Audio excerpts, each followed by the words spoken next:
Kyle Larson passes Alex Bowman late for the win at the Homestead Miami Speedway, while lots of drivers who needed good runs get the results that they need. Let's talk about the Straight Talk Wireless 400 at Homestead.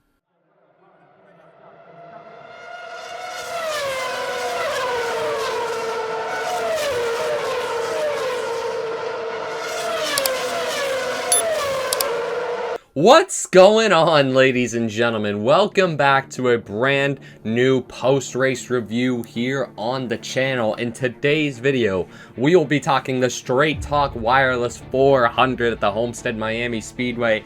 Kyle Larson and the 5 team get the win here in Miami. It was a great and eventful day. I enjoyed this race, to be honest, not to like spoil my thoughts for later, but yeah, let's talk about the Straight Talk Wireless 400. It was a good race, and I mean, shout out to the Homestead area getting that wildfire all taken care of before the race and stuff. I mean, I get it was still somewhat on for the truck and Xfinity race, but hey, they got it put out. They made the highways available again. It made the weekend safe for everybody. Shout out to all the safety crews out there in Miami. They showed up, they showed out, they did what they needed to do. Great job, Homestead. But anyway, yeah, what all happened in this race? Right from the get-go, in stage 1, you could tell that Ryan Blaney was the car to beat. Alex Bowman was on pole, and he held that for 10 laps or so, but once Blaney moved his way to the front, he was gone. Ryan Blaney was just absolutely gone. He had the lead by over 8 seconds in stage 1. Like, he was absolutely flying. That 12 team was just something else today. Like, Ryan Blaney, he had this race fully under control. He had it on absolute lock, Ryan Blaney did. Christopher Bell, he went for a spin early on. A former winner here at Homestead. It was surprising to see Bell go for a spin. Just kind of lost it out of 4, maybe got into the wall a little bit. Happens, it's Homestead. You got to run on the edge to try and find the speed, and the 20 team of Bell just hit the edge a little too much, and he paid the price for it. Unfortunately, that's what happens when on a wore out surface. There was a lot of different slide jobs today, and especially a lot of slide jobs that didn't go well. Like, I'm looking at an example here of Larson trying to clear himself on Chase Briscoe. I can think of Denny Hamlin doing it to Kyle Larson. I can think of, oh my god, I want to say Blaney did it to Bowman at one point. I think Bowman did it to Bubba Wallace at one point. It was a pretty crazy knotted race like that. Ryan Blaney did pick up the stage 1 win, as you could probably tell by how I've been talking about him this race. That 12 team was just bad fast this whole weekend, and especially in stage 1. The 12 team of Blaney really got to show it. Then we had our first real issue of the race, is when Joey Logano got into Josh Berry on pit road. It was kind of like a chain reaction because Larson and Hamlin were on the outside of the 21, and Logano came into the 21, and it was just a bad chain reaction. Logano got wrecked on pit road. Berry got wrecked on pit road. I feel like every time we come to Homestead, there's an incident on pit road. Like, Truex and Larson in 2022 comes to mind. We had Larson running into the tire barriers in 2023. Why is Larson in all of these? I don't recall one in 2024. There might have been, but that was the first real incident of the race. And I mean, it's just chain reaction. Sometimes you get caught up on pit road. Things happen.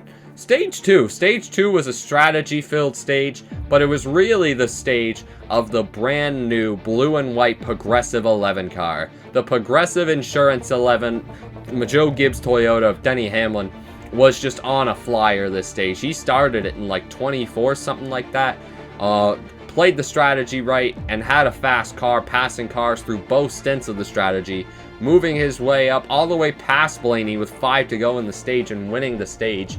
Denny Hamlin was just on an absolute flyer today, especially in that stage 2 stint. The 11 car was just rolling. The 11 car was just on an absolute roll. But, like, if you could get past the 12 today, you were doing something right, because that 12 was just an absolute cannonball for 99% of the race until he blew up. But yeah, Hamlin made his move on Blaney with about 5 to go in the stage. He had a great battle with Larson there at the end of the stage. Larson sent it low in 3 and 4. Hamlin kept it up high. I was watching this race with a friend of mine and his dad, and they were saying that Larson's going to win the stage. I said, nope, Hamlin's going to get the run off the top. And sure enough, the one who sim races knew exactly what was going to happen. If Larson would have forced the issue and maybe blocked him, I think Hamlin, or he might have took it from Hamlin, but Denny Hamlin wins the stage. Stage 3, Bubba Wallace really came to shine this stage. Bubba Wallace was consistently in that top 10, top 5 all day, and he was able to show it a bit more in this final stage. Bubba Wallace drove up to Kyle Larson at the beginning of the stage run, was able to get clear heading into 1, and yeah, the 23 team, it really took control of the race from there. It was really Bubba, Larson, and Blaney for about 40, 50 laps there, it felt like, until about, I think it was 50, 45 to go, I think, when Ryan Blaney done blew up. Yeah, and I mean, that's a beautiful shot right there of all those cars riding up against the fence with that. Then the 12 of Ryan Blaney blew a motor. That was really unfortunate for the Dent Wizard number 12. I mean, I guess it was just too fast for its own good, and Ryan Blaney paid the sacrifice at the end of the day. That number 12, Dent Wizard Ford Mustang had blew up on Ryan Blaney's Ford, and then that set up the next restart. But before we get into that, like, poor Ryan Blaney, man, that is just so unfortunate. It feels like I really do feel bad for Blaney, because he deserved to win today. If anybody deserved to win this race, it was Ryan Blaney. And he did what we all expected Kyle Larson to go out and do, and yeah, unfortunately for Ryan Blaney, it was just not meant to be his day. And on that final restart, Alex Bowman actually had a great jump, and he was able to capitalize. He got up to the front, or the rear quarter panel of Bubba Wallace, made a move to the inside on the backstretch, and made the move stick. Beautiful paint scheme for the 48, by the way. Alex Bowman was able to clear the 23 of Wallace, and honestly, Bubba Wallace had another beautiful paint scheme. Something about Vice City, man. Something about Vice City. God, hopefully I can get to Homestead next year, man. I absolutely love this track. Hopefully it's the finale next year.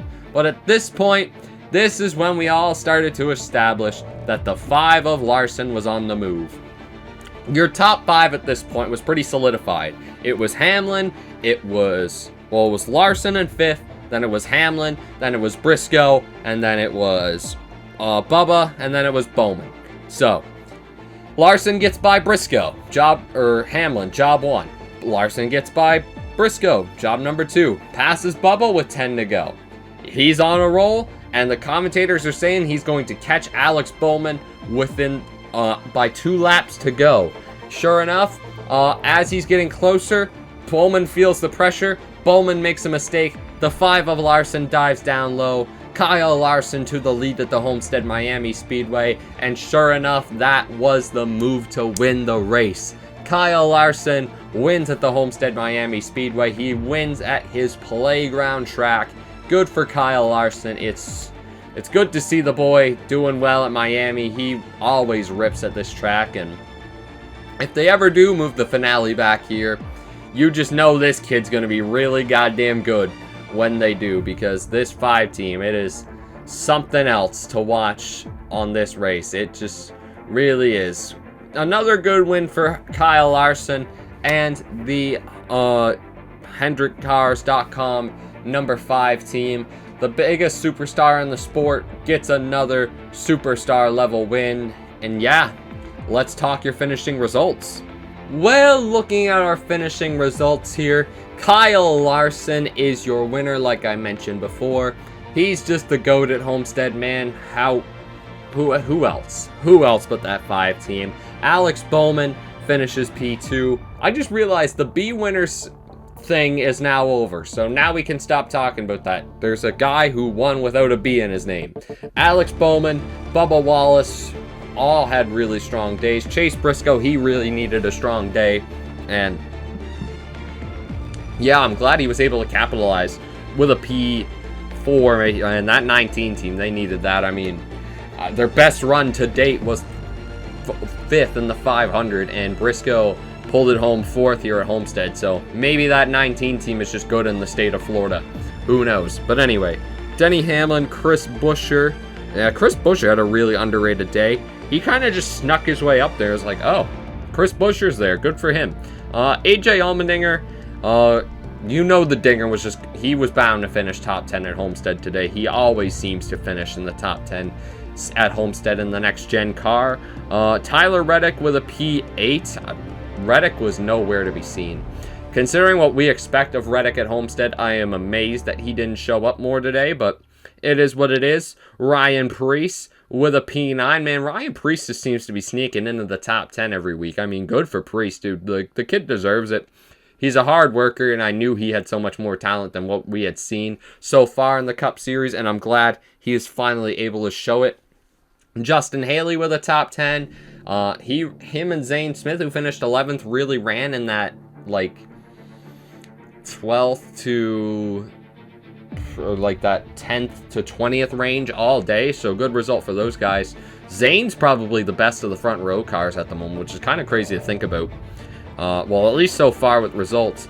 We'll talk about his front row partners later, but William Byron, he had a late penalty on that last caution. That really derailed his day, but he was able to rebound for a P12. Still a good points day for the 24 team. Austin Dillon, P13. Then it was Joey Logano, Eric Jones, Noah Gregson.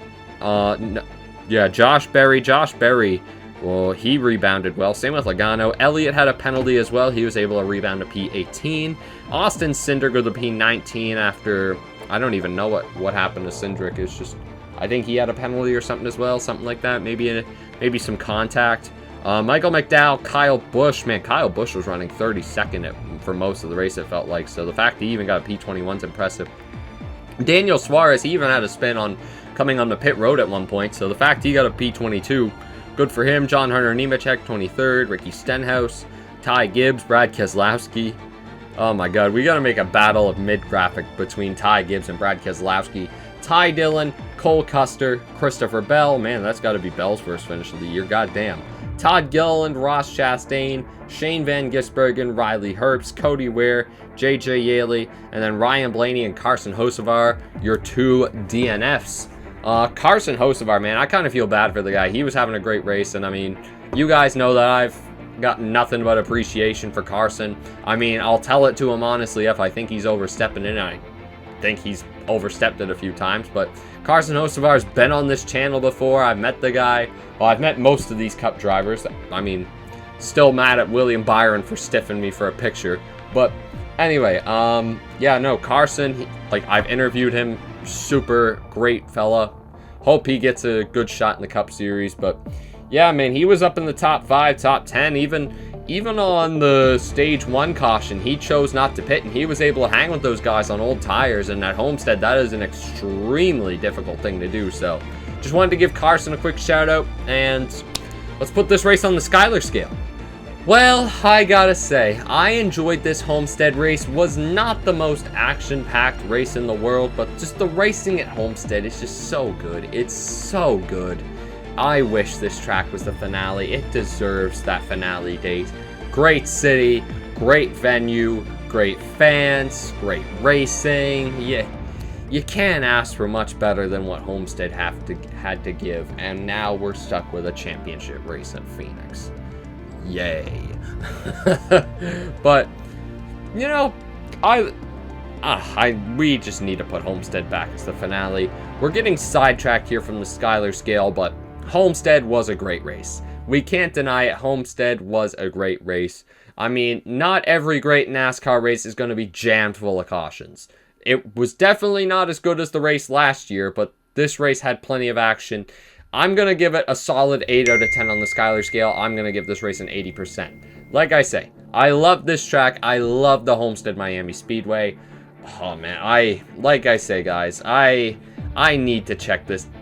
I need to check this track off my bucket list. It's one of the ones I've been wanting and needing to go to for so long now.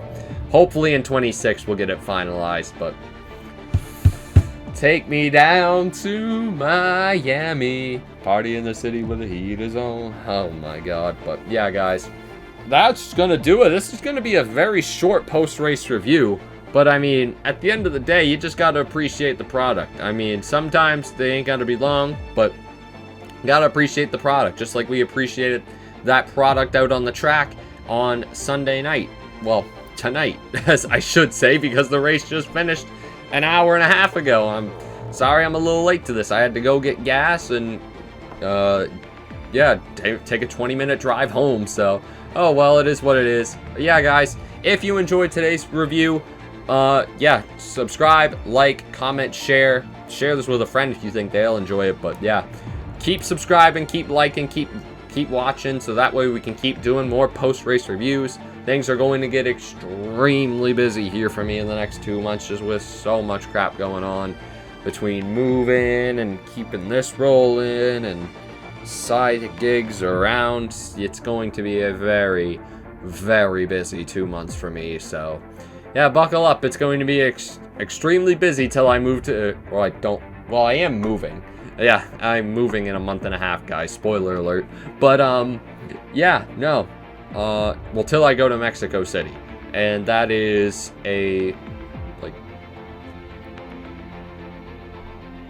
just under 3 months away? Yeah, gonna be fun. Anyways, guys, I'll keep y'all posted. Keep watching, keep liking, keep doing your thing. All your views are the most appreciated thing in the world. And don't forget to join the Patreon, the Twitch, and the link down below. I'll see you guys then for the next week's episode at the Martinsville Speedway. And I don't know, I'll shove a hot dog down my face if one of my bets or fantasy drivers wins a race. I don't know. I'll go Joey Chestnut on a video. Hold me to it. But take care, guys, and peace.